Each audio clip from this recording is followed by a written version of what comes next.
गईली नहीं हर रहो तोरे ससुर जी दुआरे।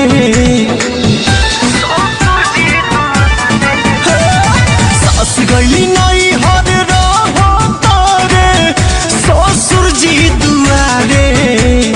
देखे लो जब सीटी मारे शादी शुदा होके खोजे ला कुमार सखी पिया हमारे।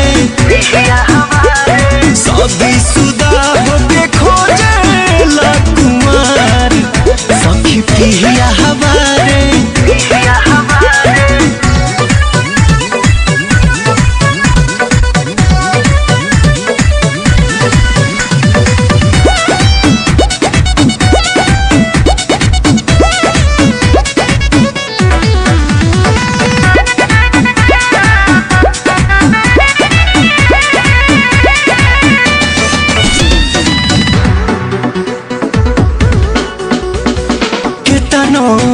गरियाई कोनो असर नहीं बावे।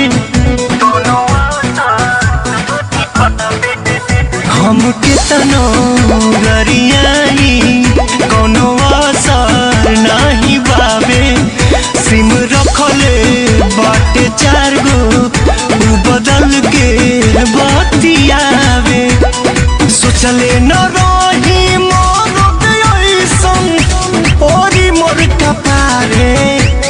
शादी शुदा होके खोजे ला कुमार सखी पिया हमारे।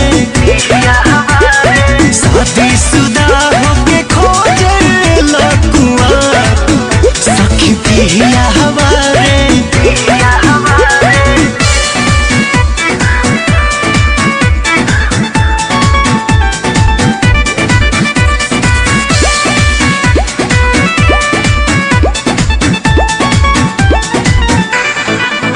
कॉलेजिया स्कूलिया के गेटवा पर जाए।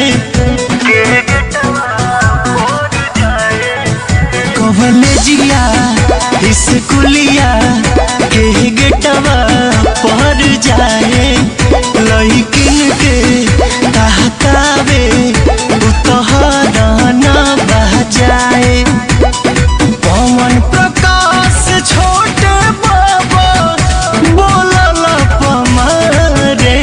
शादी शुदा होके खोजे ला कुमार सखी पिया हमारे।